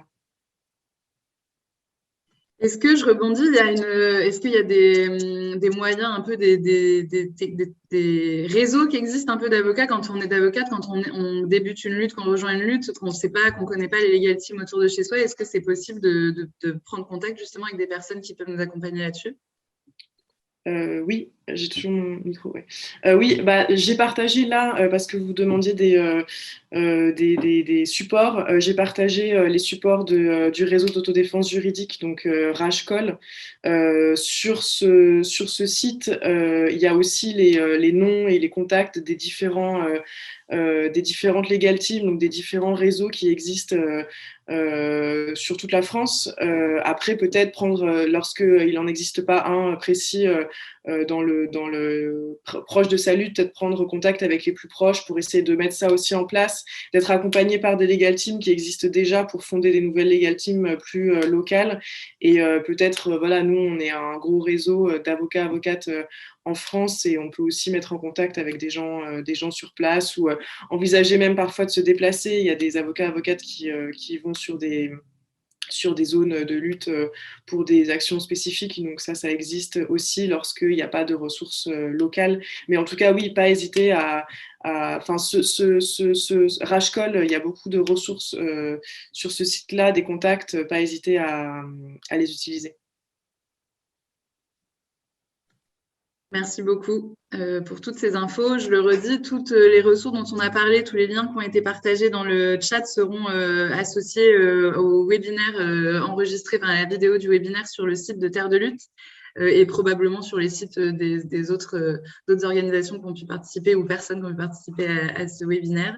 Est-ce que, Joël, tu as, tu as la mission de prononcer les avant-derniers mots de ce webinaire? Oui. La conclusion. Ouais, moi, il y avait j'ai toujours une espèce je tique toujours quand on parle de victoire parce que pour moi, au fond, il y a vraiment cette dimension de quel est le coût d'une lutte, en fait, qui définit si on a gagné ou si on n'a pas gagné ou est-ce qu'on gagne vraiment. En fait, c'est important de se poser la question en termes de qu'est-ce que ça nous coûte, comment on reste mobilisé au-delà, et c'est toute la question du soin, etc., de savoir comment les gens peuvent être mobilisés dans une durée longue, vont rester mobilisés, vont avoir vont trouver la force de se remobiliser. Et ça suppose vraiment de penser au-delà d'une victoire, qu'est-ce qu'elle signifie, qu'est-ce qu'on a véritablement gagné, qu'est-ce que ça nous a coûté, et derrière, est-ce que les gens ne sont pas complètement cramés, ne sont pas complètement au bout de leur vie. Et ça, c'est vraiment le facteur qui me semble important dans le fait de lutter, en fait. Après, et du coup, ça amène aussi les questions de... On n'a pas du tout parlé des blessures physiques, mais c'est aussi une dimension qui est très importante. Il y a des gens qui sont blessés physiquement par la répression, dans des contextes de répression. Et la blessure physique, parfois, aussi amène d'autres problématiques. Et il y a des collectifs qui se sont construits sur des blessures physiques. Et les médics sont une autre forme de prévention des blessures. Et parfois, le rôle des médics, qui sont des secouristes improvisés dans les manifestations, parce qu'il a fallu construire des secouristes là où les secouristes officiels ne voulaient pas aller. C'est comme ça que c'est né, les médics. Et il y en avait très peu il y a encore 7-8 ans. C'est une prévention, une autre prévention des suites, des conséquences que ça peut avoir sur la vie des gens, en fait. Parfois, l'intervention d'un ou une médic peut être déterminante pour la vie d'une personne. Donc ça, c'est aussi quelque chose qu'on n'a pas trop évoqué. Donc sur la question de la fin, Je rejoins Anna sur la dimension politique. En fait, il y a une dimension politique. À inscrire tout ça dans une dimension politique. La justice appartient à un système, la police appartient à un système. Tout ce qui est mis en place en termes de répression participe à un système, est systémique. Et du coup, ça pose vraiment la question de ce qu'on construit en face, aussi d'un point de vue politique. Ça me semble essentiel de toujours se poser la question politiquement de pourquoi on fait les choses, comment on les fait, quelles pratiques, et du coup, faire perdurer ces pratiques au-delà d'une lutte, parce que souvent les collectifs sont éphémères, les luttes sont éphémères, et les pratiques ont une nécessité de rester dans la durée pour profiter au suivant, sinon on repart à zéro. Et souvent, beaucoup de luttes sont amnésiques et repartent à zéro, alors que des outils sont préexistants. Et c'est très important de se poser la question de quels outils préexistent. Et d'où l'intérêt de se replonger dans l'histoire de comment les gens ont fait face à des répressions dans les années 70, 80, etc. Ils n'étaient pas démunis d'outils. Au contraire, il y avait des caisses d'action juridique, il y avait des caisses de défense collective, il y avait des organisations politiques très intéressantes sur la prison, parce que les gens avaient des peines très lourdes et longues, sur le soutien financier, parce que ça coûtait déjà très cher. Et tout ça, ça a déjà été pensé à d'autres époques et ça mérite de se le réapproprier. Voilà, c'était un peu une espèce de conclusion historico philosophique. Et c'était parfait. Je n'en attendais pas moins. Benjamin a rajouté aussi dans le fil, là, dans le chat, effectivement, nous, de toute façon, on le voit beaucoup dans les luttes qu'on accompagne et tout. Benjamin disait d'aller chercher les anciens, les anciennes et leur demander de raconter les anciens, les anciennes, et de ne pas hésiter aussi à le faire. Donc, c'est ce que je disais, on voit beaucoup que quand des personnes qui luttent se rencontrent sur un même territoire, ça permet aussi parfois de construire justement, de voir un peu politiquement, alors même si la stratégie de répression, le système de répression, il est national, hein, mais notamment sur les menaces et les attaques politiques locales, de la presse aussi, enfin éventuellement aussi des autres groupes politiquement adverses, etc. C'est intéressant aussi de ne pas hésiter à échanger avec les personnes qui luttent pas loin de chez vous, qui ont lutté. Parfois d'essayer Hier, j'étais à une table ronde ici à Marseille, et il y avait des personnes qui racontaient qu'elles avaient réussi à retrouver dans l'historique de leur commune des personnes qui avaient lutté en fait sur les mêmes choses 10, 20, 40 ans avant. Et en fait, tous les collectifs s'étaient terminés de la même manière, avec une espèce de répression politique très forte de la mairie, et qu'eux avaient réussi, en reprenant les expériences de ces collectifs-là, à déjouer justement cette chose-là et à continuer à exister et à remporter notamment quelques victoires. Les victoires sont, comme tu disais, Joël, à analyser. Mais en tout cas, voilà, cette question de la transmission et de l'histoire, alors je vois, elle est hyper importante, et je vois qu'il y a d'autres références qui ont été mises dans le chat et je vous les partagerai également.